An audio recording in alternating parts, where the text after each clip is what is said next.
नमस्कार प्यारे बच्चों, एक बार फिर से आपका स्वागत है। और आज हम करेंगे अपनी टीओई की वर्कशीट 26 जो आपके पाठ जैप प्रक्रम से ली गई है। ठीक है बेटा, वैसे तो हम ये जो लास्ट वर्कशीट थी उसमें मैंने काफ़ी हद तक इसको एक्सप्लेन भी किया था। ठीक है, और मैंने आपके साथ वीडियो भी शेयर की थी जिसमें मैंने आपको ये श्वसन तंत्र किस तरीके से, मानव श्वसन तंत्र किस तरीके से बनाना है ये आपको बताया था।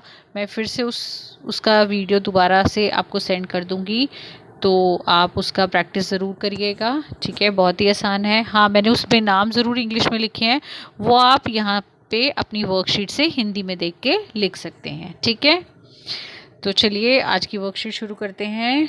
बेटा देखिए, मानव श्वसन तंत्र यह वह अंग प्रणाली है जिसमें ऊर्जा की आवश्यकताओं को पूरा करने के लिए ऑक्सीजन का लेना और कार्बन डाइऑक्साइड का छोड़ना शामिल है। मतलब जब हम ऑक्सीजन लेते हैं, ठीक है, किस लिए? ये ऑक्सीजन हमारे जो हमने भोजन ग्रहण किया होता है उसका दहन करती है और क्या प्रदान करती है? ऊर्जा प्रदान करती है। ये हमने पहले भी पढ़ा है। ठीक है, तो उन ऊर्जा की आवश्यकताओं को पूरा करने के लिए हमें किसकी ज़रूरत है? ऑक्सीजन की ज़रूरत है। तो ऑक्सीजन का लेना और कार्बन डाइऑक्साइड का छोड़ना किसके द्वारा संभव है? मानव श्वसन तंत्र का कार्य है। ठीक है, मानव श्वसन तंत्र के अंग और उसके क्या क्या कार्य हैं, आइए अब जानते हैं। पहले एक नज़र डाल लेते हैं बेटा मानव श्वसन तंत्र के विभिन्न अंगों पर। ठीक है, ये मैं आपके साथ बेटा स्क्रीन पे क्लियरली शो कर रही हूँ, इसको बड़ा करके देखिए। यह देखिए बेटा, मानव श्वसन तंत्र बेटा आपका जो स्टार्ट होता है वो कहाँ से? ये देखिए, नासा द्वार। उसके बाद आपकी आ जाएगी यहाँ पे ये ग्रसनी, ये आपका कंठ। उसके बाद ये आपकी श्वास नलिका, ये श्वास नलिका। ठीक है, इसके ऊपर बेटा ये इस तरीके की कार्टिलेज बने होते हैं। ठीक है, जो बहुत ही ये उसके बाद आपकी डिवाइड हो जाती है दो भागों में। ठीक है, जिसको कि आप क्या कहते हैं? श्वसनी कहते हैं। ये देखिए, ये दो भागों में। मैं एक मिनट दूसरे कलर पेन दूसरा यूज़ करती हूँ बेटा, सो दैट कि आपको क्लियरली विजिबल हो सके। ये देखिए, ये है आपकी, ये देखिए बच्चे, ये आपकी नासा द्वार, ये आपका ग्रसनी। ठीक है, यह है आपका कंठ और ये आपकी श्वास नली। ठीक है, ये श्वास नली बेटा आगे दो भागों में विभाजित हो रही है, अगर आप देख रहे हैं ध्यान से तो। ठीक है, जिसे हम क्या कहते हैं? श्वसनी कहते हैं। और बेटा ये श्वसनी आगे फिर श्वसनिका में और श्वसनिका आगे कूपिका में डिवाइड हो रही है। और जो ये आपको ये स्ट्रक्चर नज़र आ रहा है इसको हम क्या बोलते हैं? आपकी फेफड़े, जिसको यहाँ पे इन्होंने क्या नाम दिया? फुसफुस। और यह है कूपिका। यह कूपिका को उन्होंने बड़ा करके आपको दर्शाया गया है कि कूपिका कैसी होती है। कूपिका एक गुब्बारे के आकार की संरचना होती है। जिस प्रकार गुब्बारे को फुलाते हैं, हवा भरते हैं और सिकुड़ता है, फूलता और सिकुड़ता है, उसी तरीके से यह कार्य करती हैं। ठीक है, तो ये है आपका मानव श्वसन तंत्र। आइए बेटे अब इसके बारे में जानते हैं। इसके विभिन्न हमें अंग पता चल गए। ठीक है, अब हम इसके बारे में जानते हैं कि कौन सा अंग क्या क्या कार्य करता है। और बीच बेटा नीचे ये आपका क्या प्रेजेंट होता है? यहाँ पे डायाफ्राम। ठीक है, चलिए अब इसके बारे में, इसके विभिन्न अंगों के बारे में हम जानते हैं। ठीक है, आइए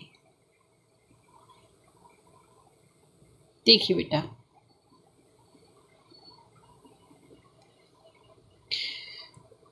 बच्चे पहला है हमारे पास नाक, जिसको आपको होता है ना नासा द्वार। बाहरी नथुनों का एक जोड़ा होता है और छोटे बालों के रोम नसिका के आंतरिक भाग को ढकते हैं और बाहरी रोगाणुओं से शरीर की रक्षा करते हैं और सांस लेते वक्त हवा को अतिरिक्त आर्द्रता प्रदान करते हैं।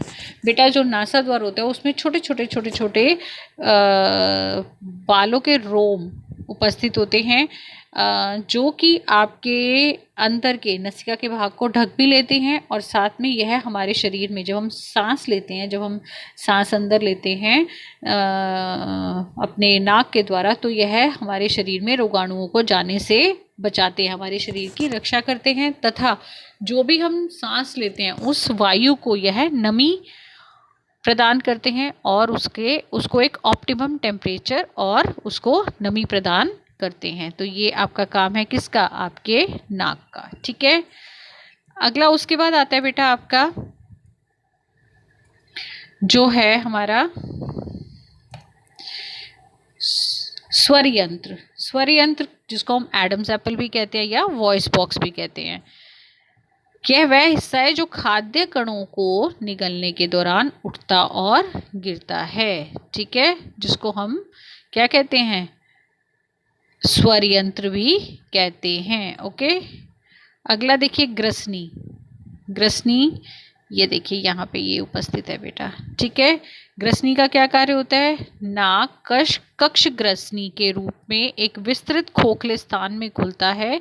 यह हवा और भोजन दोनों के लिए एक आम रास्ता है। ठीक है, यह जो ग्रसनी होता है बेटा, यह दोनों के लिए एक आम रास्ता है। यह खाद्य कणों को वायु नली में प्रवेश होने से रोकने का कार्य करता है, क्योंकि उपकंठ जो होता है बेटा वो एक लोचदार बहुत ही लोचदार होता है, जो स्वर तंत्र और अन्न की नली के बीच में एक स्विच के रूप में कार्य करता है। ध्यान रखिएगा बेटा, ये जिसको हम ये एक तरीके से जब आप ये स्विच का कार्य कर, स्विच मतलब यह एक तरीके का फ्लैप होता है जो खुलता और बंद होता रहता है। ठीक है, जब भी आप भोजन ग्रहण करते हैं। ठीक है, ध्यान रखिएगा, इसका बहुत महत्वपूर्ण कार्य होता है। कई बार हमारे खाना खाते हुए अगर हम बात करते हैं तो खाना कई बार अटक जाता है ना, जिससे एकदम से खांसी होती है। ठीक है, तो वो इसी वजह से होता है, इसीलिए कहा जाता है कि हमें खाना खाते हुए बात नहीं करनी चाहिए। ठीक है, अगला आता है बेटा श्वास नली। श्वास नली को देखिए बच्चे,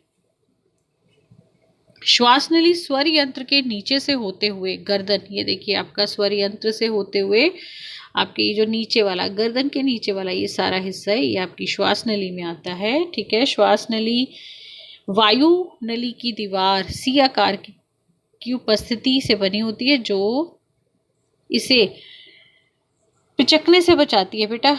इसमें सी आकार के ये उपस्थित होते हैं, ये देखिए आपके इसमें ये उपस्थित है ना, जो मैंने आपको बना के दिखाए थे इस तरीके से, ये देखिए ये रिंग्स। ठीक है, जो इसको कोलैप्स होने से, जो इसको पिचकने से बचाते हैं। ठीक है, अब ये जो श्वास नली होती है बेटा, ये आपको बताया 2 भागों में डिवाइड हो जाती है, जैसा मैंने यहाँ पे आपको बताया था 2 भागों में डिवाइड हो जाती है और दोनों अलग अलग फेफड़ों में विभाजित हो जाती है। ठीक है, तो जिन्हें श्वसनी कहा जाता है और जो प्रत्येक फेफड़े में प्रवेश करती है। श्वसनी द्वितीय एवं तृतीय श्रेणी के बाद में द्वितीय और तृतीय श्रेणी, मतलब फिर ये जो श्वसनी होती है किसमें डिवाइड हो जाती है? श्वसनिकाओं में विभाजित हो जाती है, जो द्वितीय और तृतीय श्रेणी। ठीक है, जो आगे और फर्दर डिवाइड हो जाती है। श्वसनी जो है वो द्वितीय जब डिवाइड होती है तो श्वसनिकाओं में, द्वितीय मतलब पहले ये श्वसनिकाओं में डिवाइड होती है, फिर और डिवाइड हो जाती है, जैसे एक ट्री की ब्रांचेस निकलती हैं उस तरीके से ये डिवाइड हो जाती है, और फिर आगे चल के ये क्या बना लेती है? आगे चल के बेटे ये कूपिकाओं में विभाजित हो जाती है। ये रहा आपका कूपिकाओं का स्ट्रक्चर। ओके,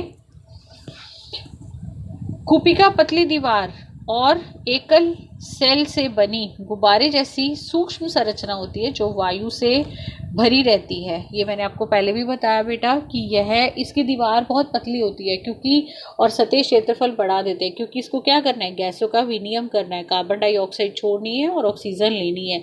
तो इस वजह से इसकी दीवारें बहुत ही पतली होती हैं, ताकि ये गैसों का विनिमय बहुत आदान प्रदान बहुत अच्छे से कर सके। ओके, तो और ये गुब्बारे के आकार की जैसे ही संरचना होती है, जैसे ही वायु अंदर आती है ये फूल जाती है, और जैसे ही वायु बाहर जाती है ये फिर से सिकुड़ जाती है। ठीक है, देखिए उसके बाद फेफड़े।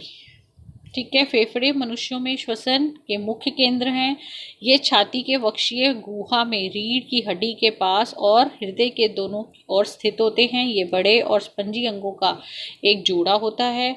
ये बहुत ही स्पॉन्जी होते हैं बेटा। ये रिब्स के जो आपका वक्षीय गुहा होती है और रीढ़ की हड्डी के पास और हृदय के दोनों ओर स्थित होते हैं ये। ठीक है, बहुत ही स्पॉन्जी होते हैं ये, और मुख्य रूप से रक्त और वायु के बीच गैसों का क्या करते हैं, ये आदान प्रदान में शामिल होते हैं। बाएं फेफड़े की तुलना में दायां फेफड़ा काफी बड़ा और भारी होता है। ये ध्यान रखिएगा बेटा हमेशा, बाएं फेफड़े, क्योंकि बाएं फेफड़े की तरफ क्या आ जाता है, आपका हृदय भी होता है, तो बाएं फेफड़े की तुलना में जो आपका दायां फेफड़ा होता है वो काफी भारी और बड़ा होता है। ठीक है, उसके बाद आ जाइए बेटा, हम श्वास कैसे लेते हैं और श्वास कैसे छोड़ते हैं, मतलब सांस लेना और सांस छोड़ना। सांस लेते वक्त बेटा, ये मैंने वैसे अपनी पिछली वाली वर्कशीट में भी एक्सप्लेन किया था, सांस लेते वक्त वक्षीय गुहा फैलती है। ठीक है बेटा, वक्षीय गुहा मतलब देखिए ये डायफ्राम जनरली सी शेप का होता है बेटा।